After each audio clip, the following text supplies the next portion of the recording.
The 1970s were the golden years of rock, stadiums packed, guitars screaming, and bands rewriting the rules of music. We all know the heavyweights: Led Zeppelin, Pink Floyd, The Who. But beneath the legends lies a hidden world of tracks that time has almost erased. These weren't B-sides or throwaways. They were bold experiments, proto-metal riff fests, glam anthems, and gritty hard rock burners that could stand shoulder to shoulder with the classics. Yet somewhere between radio playlists, record label politics, and the relentless march of new trends, they slipped through the cracks. Today, we're digging them back up. These are the 15 forgotten 70s rock and hard rock gems that deserve a comeback. Songs that prove rock's underground heartbeat was just as fierce as its chart toppers.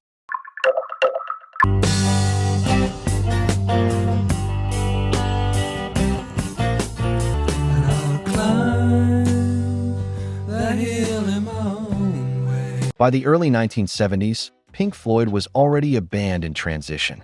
Having left the Syd Barrett era behind, they were searching for a new identity, one that would eventually culminate in The Dark Side of the Moon and Wish You Were Here. But nestled on metal is Fearless, a track that rarely gets its due. Built around a hypnotic descending guitar riff, Fearless captures the meditative side of rock, repetitive yet entrancing, simple yet powerful. You say the hill's too steep to climb. What elevates it into hidden gem status is its ending. The unmistakable sound of Liverpool football fans chanting, "You'll never walk alone." This blending of rock's intimacy with communal passion made it stand out. You pick the place and I'll choose the time. Yet, overshadowed by epics like Echoes and Floyd's later masterpieces, Fearless slipped through the cracks. Still, for fans who find it, the song remains a reminder of Floyd's ability to turn minimalism into transcendence.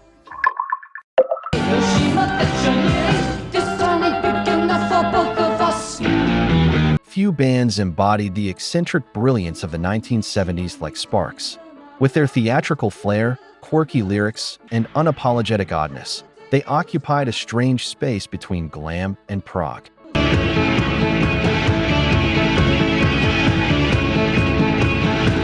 "This town ain't big enough for both of us" is perhaps their most audacious statement.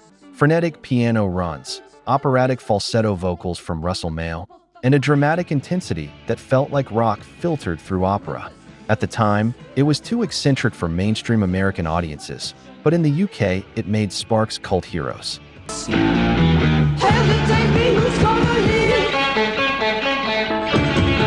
The song captures a moment when rock was willing to embrace the absurd and the extreme. Yet because of its unconventional style, it's often left off lists of great 70s rock tracks. Today, it deserves recognition as one of the decade's most daring experiments, proof that rock could be both theatrical and uncompromising. You be in my place and listen all day. Before Sammy Hagar was the Red Rocker and frontman of Van Halen, he was cutting his teeth with Ronnie Montrose. Their self-titled debut album is a hard rock classic, and Bad Motor Scooter is one of its crown jewels.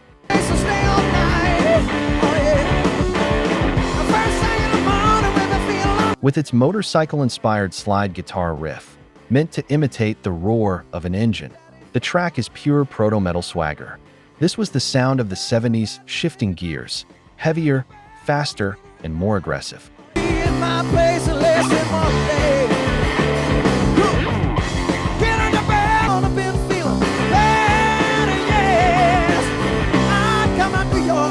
While Montrose never achieved the superstardom of their contemporaries, the seeds of arena rock and American hard rock were planted here. Without Bad Motor Scooter, it's hard to imagine the rise of Van Halen or the 80s hard rock explosion. It's a forgotten cornerstone of where rock was heading.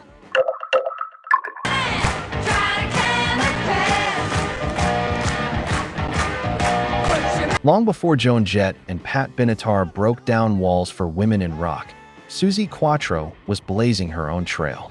In 1973, she released Ken the Can, a stomping glam rock anthem that combined swagger, attitude, and raw energy.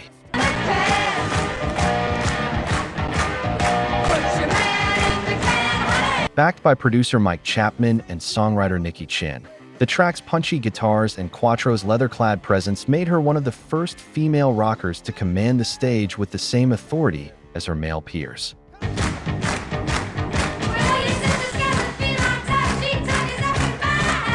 Despite being a hit in Europe and Australia, Susie never broke through as big in the US, and Kin the Can remains unjustly underplayed.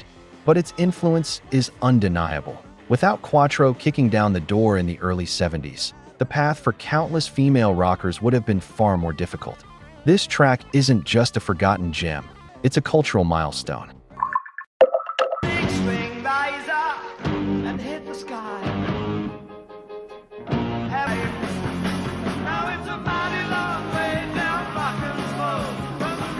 Mott the Hoople are remembered for their Bowie-penned All the Young Dudes, but All the Way from Memphis shows they could stand tall on their own.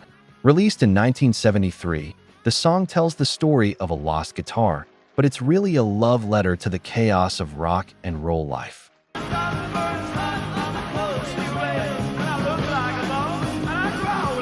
With Ian Hunter's raspy vocals, Mick Ralph's biting guitar, and a saxophone that cuts through like a clarion call, it's pure glam swagger. The song captures the essence of 70s rock, messy, theatrical, full of bravado, but it's been overshadowed by Mott's association with Bowie.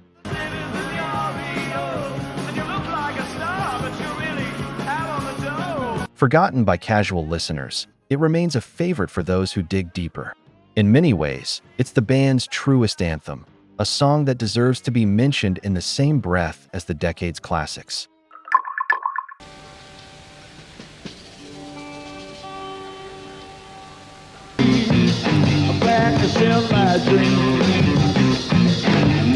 When Captain Beyond dropped their self-titled debut in 1972, they seemed destined for greatness. Formed by ex-members of Iron Butterfly, Deep Purple, and Johnny Winter's band, their pedigree was unquestionable. Dancing Madly Backwards on a Sea of Air is a 7-minute epic that fuses psychedelic textures with crushing hard rock riffs.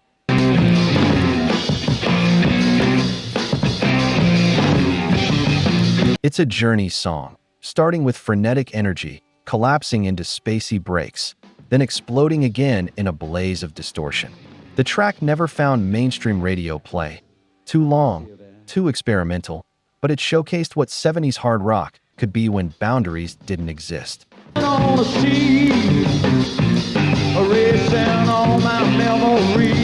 Today, it's revered by collectors and musicians as a blueprint for progressive hard rock. Captain Beyond never reached their full potential commercially, but this track stands as proof they were decades ahead of their time.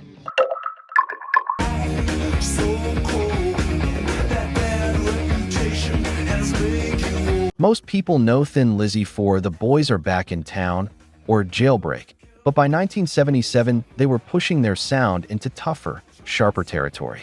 The title track from Bad Reputation is lean, aggressive, and unapologetic.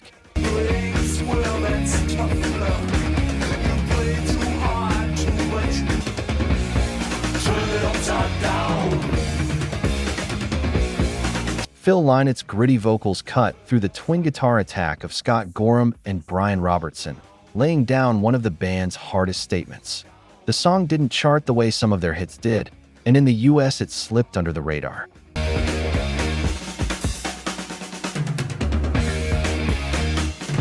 But it was an important step in cementing Lizzy's reputation as one of the decade's most innovative hard rock bands. Bad Reputation deserves rediscovery as a proto-metal anthem, full of menace and swagger that influenced countless bands to come.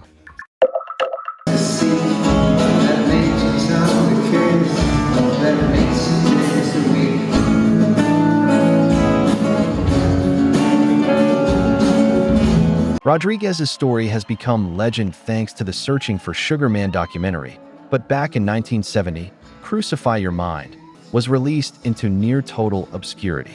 Mixing folk rock with psychedelic touches, it wasn't as heavy as Sabbath or Purple, but its haunting lyricism captured a different kind of 70s intensity.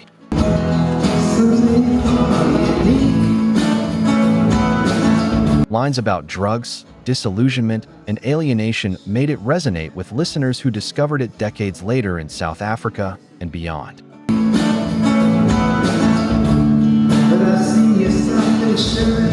While not a traditional hard rock track, its overlooked brilliance lies in the way it speaks to the darker undercurrents of the 70s. Rock isn't only about volume. Sometimes it's about truth. And in Crucify Your Mind, Rodriguez delivered a truth that outlived his era.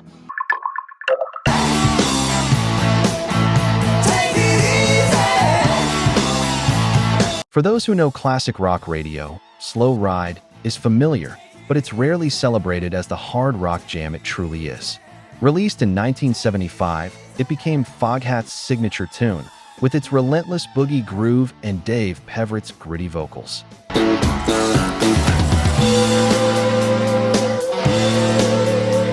The long version stretched over 8 minutes, filled with slide guitar solos that turned it into a concert staple. Yet over time, it's been reduced to background noise on car commercials and movie soundtracks.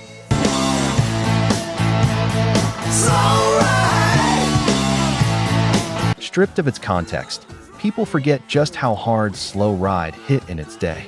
It deserves to be reclaimed as a cornerstone of mid-70s hard rock, unapologetically fun, loud, and designed to make you move.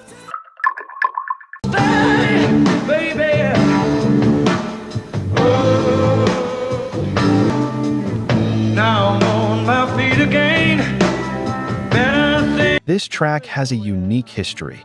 Written and first recorded by Mott the Hoople in 1972, then revived by Mick Ralphs after he co-founded Bad Company. The Mott version is raw and yearning, while the Bad Company cut is smoother, heavier, and more definitive.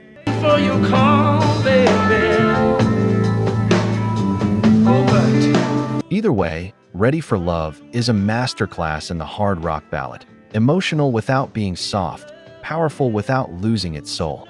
Despite its quality, it's often overshadowed by Bad Company's other hits like Feel Like Making Love or Can't Get Enough.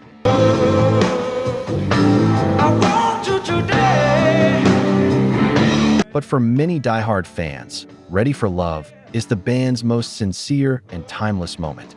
It deserves to sit among the all-time greats of 70s rock balladry, bridging the rawness of glam with the arena rock sound to come.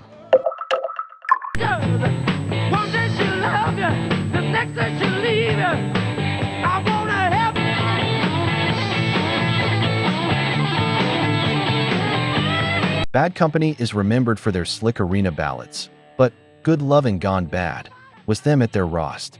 Released on the 1975 album Straight Shooter, it's a straight-ahead hard rocker with Paul Rodgers delivering one of his most ferocious vocal performances.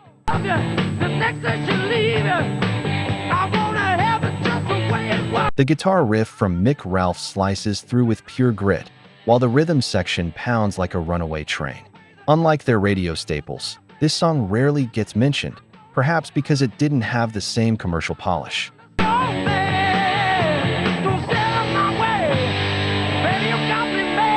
But that's precisely why it deserves a comeback.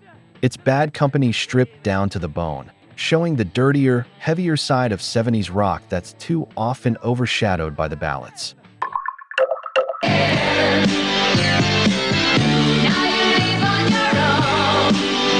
Most people wouldn't expect ABBA on a hard rock list. They're icons of pop. But buried on their self-titled 1975 album is Hey, Hey Helen, a track that shows just how wide their range was.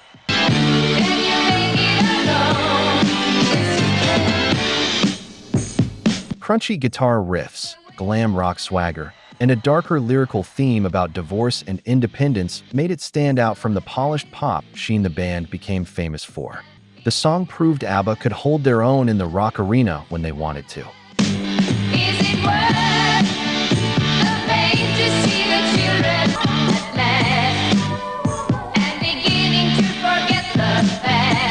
It's been mostly forgotten in the shadow of their global hits like Dancing Queen and Mamma Mia, but hey, Hey Helen deserves respect as one of the boldest crossovers between glam rock and pop in the 70s.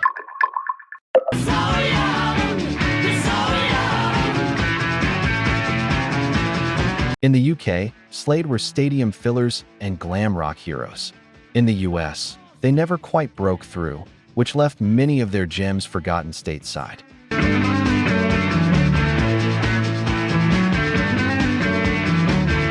Goodbye Jane is one of those tracks, loud, cheeky, and full of working-class swagger. Noddy Holder's unmistakable rasp leads the charge over a riff that stomps with proto-punk energy.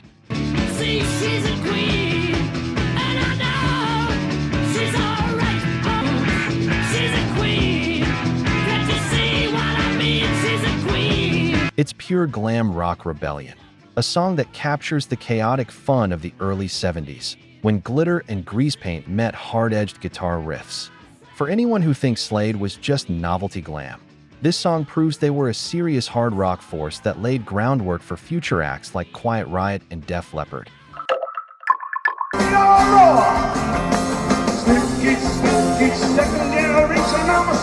By the mid-70s, The Who were wrestling with fame, burnout, and disillusionment. Slip Kid, from their album The Who by Numbers, is Townsend at his most brutally honest.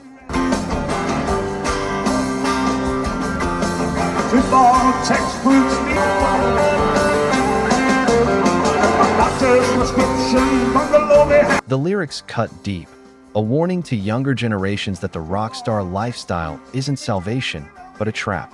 Musically, it's a powerhouse, with Keith Moon holding back just enough to give the groove space, while Pete's guitar and Daltrey's commanding vocal deliver a song that deserves far more recognition.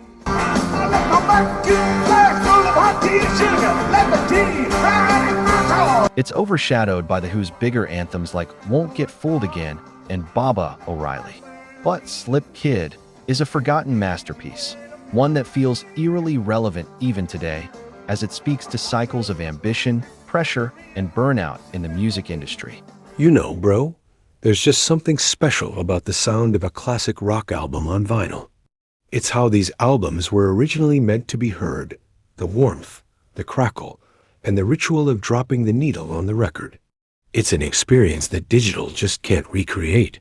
And if you've ever wanted to dive into that classic vinyl sound, but didn't know where to start, I've got you covered. I've been checking out this Victrola Bluetooth portable suitcase turntable. It's the perfect way to get into vinyl. You just pop it open, put on a masterpiece like Led Zeppelin's 4 or Pink Floyd's The Dark Side of the Moon, and let the needle drop on that legendary groove. The best part is, it's a suitcase design, so you can literally take your rock and roll vibes anywhere.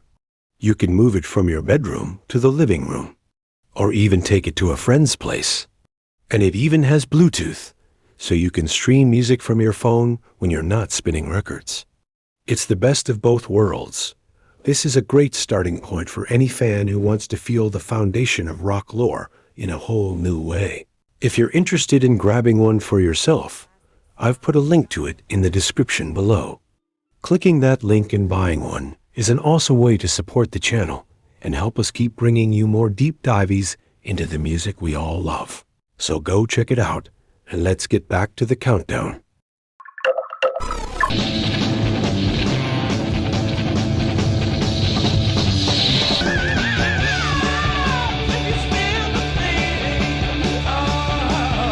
At the top of the list is one of the heaviest, most brutal tracks of its era. From Deep Purple and rock, Hard Lovin' Man is proto-metal fury unleashed. Ritchie Blackmore's guitar is savage, John Lord's organ roars like a monster, and Ian Gillan howls with untamed aggression.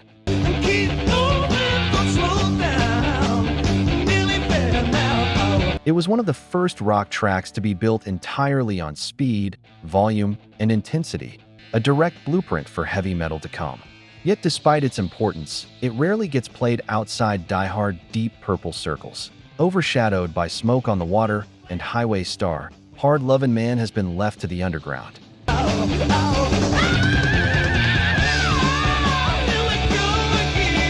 But make no mistake, this is one of the songs that pushed rock into harder, heavier, faster territory. Without it, the sound of the 70s and the birth of metal would have been very different. The journey doesn't end here, Rock Warrior. Watch this next.